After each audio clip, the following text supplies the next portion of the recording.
fiz um curso básico aos 13 anos de idade e não me encantei, mas não precisava de estudar. E eu ganhava um dinheirinho. Eu lembro que eu vendia chup-chup geladinho, né? Sei, picolé também em Belo Horizonte, aos meus 11 anos de idade. E cortar cabelo me dava mais dinheiro do que geladinho e chup-chup, entendeu? Então a conta que eu fiz foi, cara, para eu ganhar R$5 com geladinho, eu tenho que vender, era 30 centavos o picolé e 10 centavos o geladinho. Tinha que vender um monte. Tem que vender muito geladinho e muito picolé. Então eu vou largar esse negócio de geladinho e vou cortar cabelo. Cortava um cabelo, ganhava R$5. Então para mim era a realização, assim. Eu cortava 10, ganhava 50.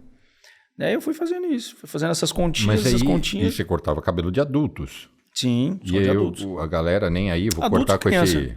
Cara, tive muito preconceito, muito preconceito. Porque imagina... Sim, um menino de 13 anos, né? Pô. Esse moleque não vai cortar meu cabelo, não. Então, já ouvi muita coisa e tal. Mas eu calava a boca delas, né? Vamos dizer assim, com resultado, entende? Como eu procuro fazer até hoje, cara. Você não vai me ver na rede social falando mal de ninguém, você não vai me ver querendo me justificar de nada. E os meus resultados mostram mesmo. Não precisa de eu ficar, sei lá, querendo, né, aparecer mais do que eu preciso, entende? Então, assim...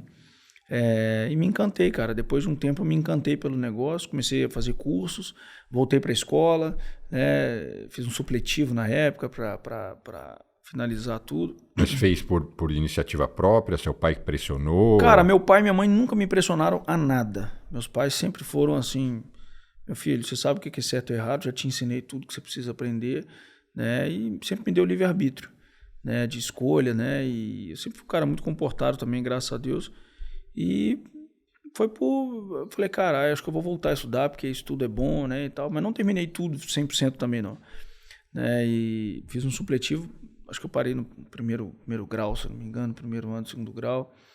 E não me arrependo também de ter parado. Né, eu vejo muitas pessoas hoje que trabalham para mim, que são formadas, têm faculdade e ganham salários convencionais, vamos dizer assim, né? Nada contra, óbvio, respeito total, né? Mas eu não sou um empreendedor, eu não sou um estudante, cara, de faculdade, eu sou um empreendedor, cara, e eu estudo muito, né? Mas não necessariamente dentro de uma faculdade, pô, eu já investi quase R$1 milhão na minha capacitação, né? Em cursos, eventos, mentorias.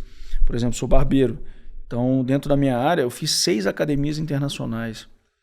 Então só isso aí são mais de R$150 mil investidos ali em cursos técnicos, né, profissionalizantes na Inglaterra, nos Estados Unidos eu fiz 2, na Holanda, entende? Então, cara... Técnicas de como cortar melhor um cabelo. Exatamente.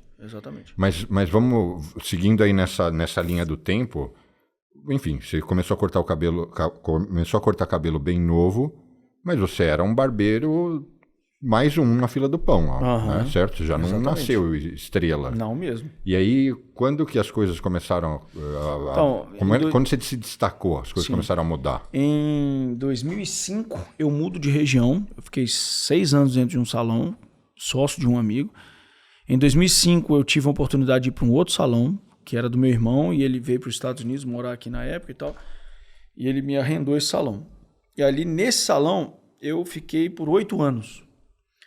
E quando estava dando 7 anos, mais ou menos, que eu estava ali, eu atendi o primeiro jogador de futebol, que foi o Márcio Araújo, volante do Atlético Mineiro. Cara, eu atendi esse cara, aí ele me indicou para outro, ele me indicou para outro, o outro me indicou para o outro, o outro me indicou para o outro, foi fazendo aquele networking, né? Aquela rede de contatos dentro do futebol. E quando eu voltava para a minha barbearia, eu via que era um lugar muito simples, muito simplório. E a realidade que eu estava convivendo era uma realidade de muito luxo, uma realidade de muita ostentação, riqueza. Eu ia atender os caras, às vezes, em casa. Eu ia dentro dos condomínios mais luxuosos de BH. Aí via os caras de BMW, de Porsche, de Louis Vuitton, de Rolex, de não sei o que tem. Eu falei, cara, eu preciso me colocar à altura desses caras. Não digo nem de vida pessoal, eu digo de... meu estabelecimento é completamente simples para atender esses caras, né? E eu voltei e comecei a sonhar com isso. Falei, cara, preciso de mudança. Despertou, você sofreu uma ignição aí de quero mudar, né? Exatamente isso. Eu preciso mudar essa história, eu preciso de sair desse bairro, eu preciso trocar esse ambiente, eu preciso de... Sabe? Mas, cara, eu não tinha dinheiro. Meu corte de cabelo nessa época era R$18. Eu não tinha nem CNPJ, Bruno, dentro do salão, para não pagar imposto, né? Tipo, tinha uma mentalidade muito pequena, assim, e tal, uma consciência muito... E aí, cara, eu conversando com um amigo né? Falei para ele desse desejo, né, de abrir a barbearia e tal.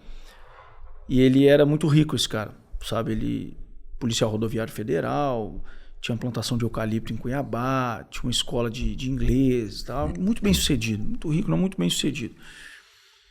Aí eu falei para ele na ideia dele investir em mim, sabe? Tipo assim, dele fazer o primeiro aporte ali e tal, né? E graças a Deus isso não aconteceu. Mas ele me falou uma coisa, cara, que mudou minha história, assim, sabe? Ele falou assim, Elias, cara, eu não sei como é que você vai conseguir dinheiro pra fazer tudo isso. Porque eu contei pra ele, Silas, eu queria, cara, uma barbearia com ar-condicionado. Queria ir lá pra região da Pampulha, que lá é mais chique, os jogadores moram lá. Eu queria que os jogadores chegassem, cara, os caras param aqui, mano, aí desce os meninos ali, fica aqui fazendo fila pra tirar foto, eu fico com medo de um sequestro, de um assalto, esses caras aqui. Eu queria um lugar com estacionamento, com segurança na porta, um valet. Eu queria, sabe, tipo o Jaça lá de São Paulo, um negócio, sabe, chique e tal. Tudo tava na minha cabeça, mas não tinha capital, né, cara? Eu falei, cara, eu não sei como é que você vai conseguir, não sei aonde você vai conseguir o dinheiro, eu sei que você vai conseguir, mas escreve isso num papel, cara. Escreve isso num papel, escreve uma carta, com tudo isso que você tá me falando aqui. E aí eu falei assim, papo de coach é esse aí, né, cara? Pensando comigo, né? Que papo de coach é esse e tal? Escrever carta pra quê, cara? Deus é onipotente, onisciente, sabe de todos os meus sonhos aqui, meus projetos, não preciso escrever carta.